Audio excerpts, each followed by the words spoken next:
Melihat behavior konsumen, di mana tablet ini ya, spesifik tablet ini kan ada dua,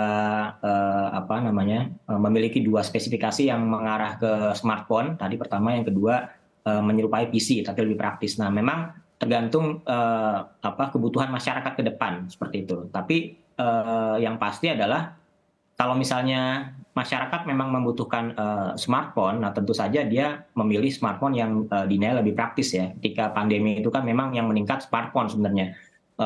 Mereka menggunakan untuk kebutuhan aktivitas virtualnya seperti itu. Nah, sementara kalau misalnya tablet ini memang speknya mirip seperti smartphone, tentu saja banyak masyarakat yang akan memilih smartphone ya, karena lebih praktis ya, dibawa kemana-mana. Kemudian juga mungkin dari segi harga relatif, katakanlah relatif lebih murah seperti itu.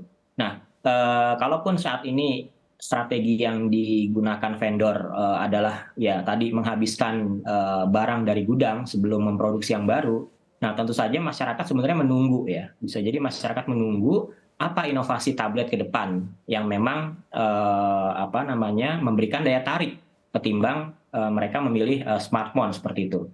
Atau juga tablet ini menjadi opsi tambahan bagi pengguna selain menggunakan smartphone. Tapi tentu saja strategi yang memang ke depan diperlukan adalah selain juga menghabiskan penjualan yang saat ini banyak di gudang, harus secara perlahan memperkenalkan produk-produk baru, katakanlah yang memberikan daya tarik tersendiri bagi para pengguna agar bisnis tablet ini ke depan juga bisa tumbuh lagi seperti itu.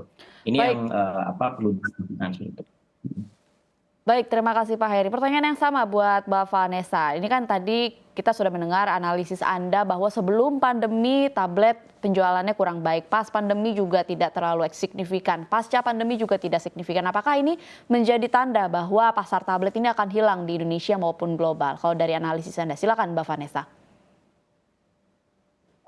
Memang kalau kita melihat forecast terakhir dari IDC, market tablet tentu akan terus menurun di 2023 dan setelahnya. Akan tetapi menurut saya ini bukan serta-merta bahwa tablet akan ditinggalkan sepenuhnya atau hilang dari peredaran gitu. Kita bisa lihat sebenarnya di Indonesia pun use case global juga mungkin ada, sempat disebut juga di press release, tapi di Indonesia sendiri use case tablet hanya akan terus berkembang. Kita bisa melihat dari segi use case komersial mungkin dari untuk B2B business use tablet itu sendiri mulai berkembang, seperti dari segmen edukasi di mana institusi-institusi pendidikan mulai memodernisasi cara ajar mengajar mereka. Industri-industri lain juga seperti F&B yang menggunakan tablet untuk dia punya post point of sale system.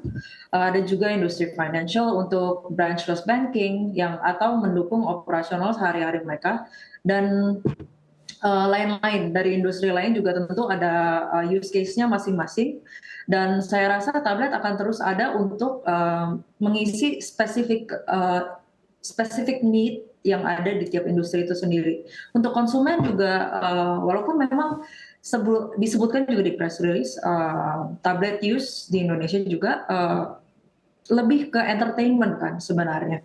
Tapi dari semakin ke sini dengan adanya tablet yang semakin powerful, kita bisa melihat bahwa tablet ini kemudian menjadi alat produktivitas hampir seperti laptop, tapi not really.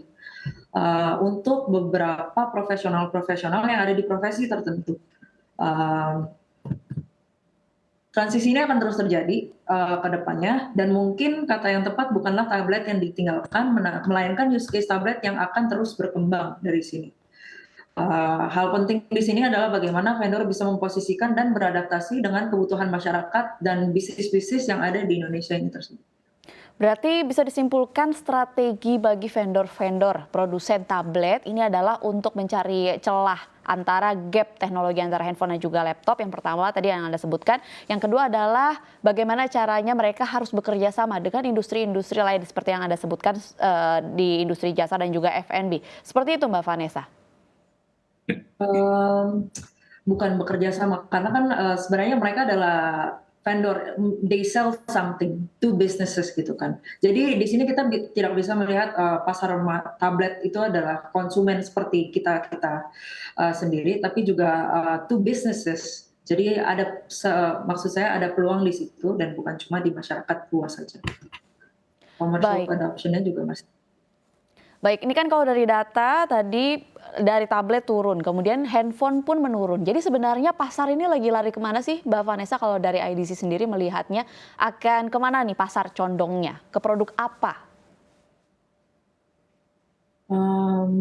Mungkin bukan, kalau misalnya untuk menurut saya mungkin bukan untuk saat-saat ini, kuarter-kuarter ini dan tahun ini mungkin bukan ke alat-alat elektronik, karena kita bisa melihat sebenarnya smartphone itu kan bukan sesuatu yang tiap tahun perlu diganti untuk masyarakat ini sendiri. Dari mereka juga sudah mulai melek dengan kualitas HP yang di Indonesia juga sudah mulai membaik, maksudnya sudah improve jauh lebih besar. Jadi mereka tidak ada keinginan untuk membeli sebelum rusak gitu. Jadi mungkin ini akan lebih lari ke misalnya travel mungkin yang baru mulai terbuka, atau misalnya mereka juga pergi ke retail karena kemarin Lebaran itu, atau food, atau mungkin mereka malah saving. Setelah yang tadi juga ada sempat disebutkan di segmen-segmen sebelumnya kan, bagaimana orang-orang tuh sekarang mulai lebih memilih untuk save daripada mereka spend. Hal ini juga kita bisa lihat dari kenaikan suku bunga di Indonesia. Menurut saya itu juga cukup efektif ya dalam membuat masyarakat tuh mengerem dia punya pengeluaran. Kita bisa lihat juga inflasi yang paling terakhir itu di bulan April ya yang sudah keluar, itu juga sudah menurun jauh dibandingkan bulan-bulan sebelumnya, yang menandakan bahwa mungkin memang dari segi pengeluaran masyarakat, konsumsi juga sudah mulai terrem gitu. Yes. Jadi bukannya mereka lari, tapi mungkin memang tidak ada gitu. Memang mereka menahan saja.